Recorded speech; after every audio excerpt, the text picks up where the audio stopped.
प्यारे बच्चों, अस्सलाम अलैकुम। आप छठी जमात के बच्चे हैं।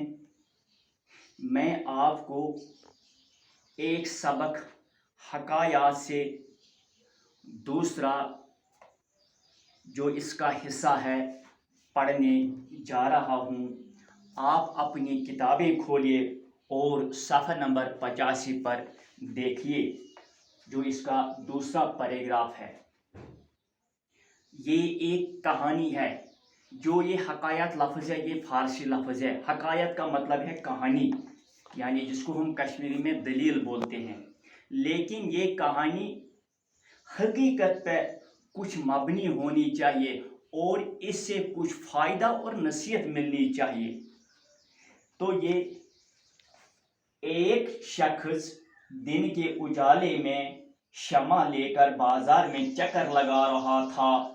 किसी ने उससे पूछा, उनकी रोशनी में चिराग लेकर किसे ढूंढते फिर रहे हो?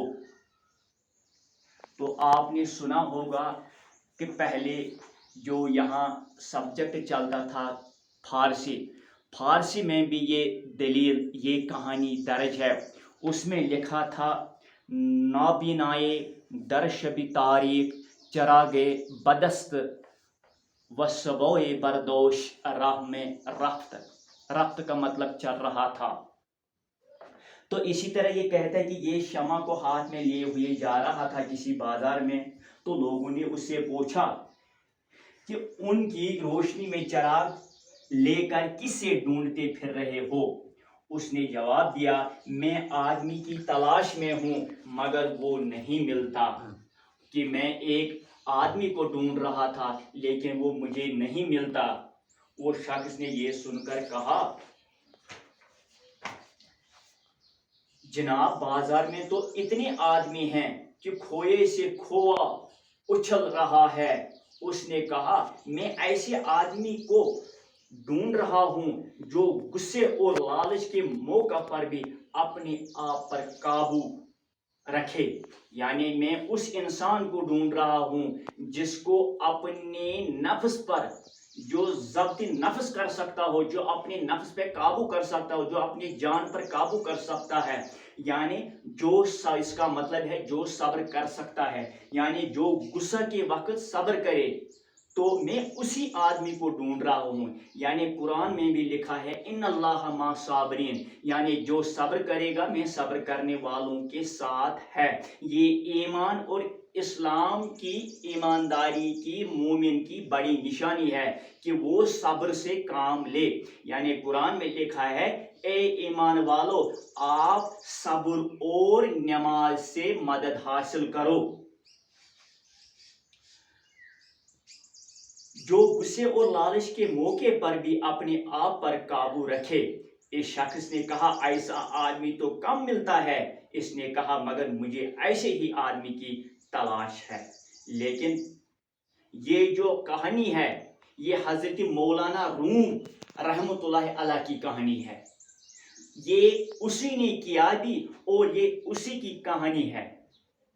तो तीसरी कहानी है इसमें, मैंने कभी किस्मत की खराबी या आसमान की सख्ती की शिकायत नहीं की। एक बार ऐसा हुआ कि मैं नंगे पाँव था और जूता भी न खरीद सकता था। इसी गांव में मैं कोफा की मस्जिद में दाखिल हुआ। यानी एक दिन ये नंगा जा रहा था, इसके पैर नंगे थे। ब्रहना का मतलब है नंगे पैर, यानी उसके पाँव में जूता और चप्पल नहीं थी।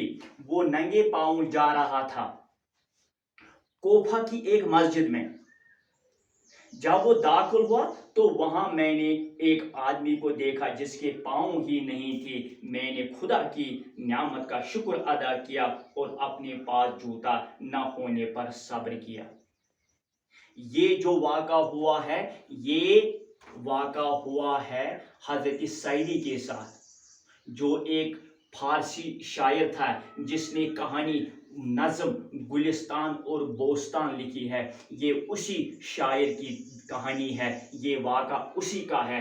इससे हमें ये मतलब हासिल होता है, ये मकसद हासिल होता है कि इंसान को अपने से बढ़ चढ़ कर को कभी नहीं देखना चाहिए। अगर हमें देखना है तो जो हमारे से नीचे होगा, यानी अगर मेरे पास लाख रुपया है तो मुझे 50,000 60,000 वाले की तरफ देखना है, करोड़पति की तरफ नहीं देखना है। जब करोड़पति की तरफ देखेंगे तो मैं दुखी हो जाऊंगा और मुझे दिल में लालच पड़ जाएगी, और लालच के नाते मैं पता नहीं क्या क्या काम कर बैठूं कि मैं बुरे काम भी करूंगा, क्योंकि मुझे फिर वो गोल अचीव करना है, मुझे करोड़पति बनना है।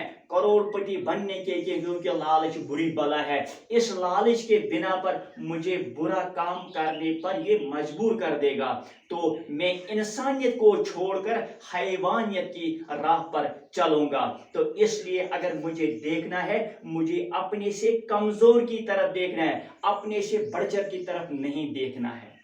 तो बाकी वसलाम, कल हम इसके सवालात और जवाबात करेंगे।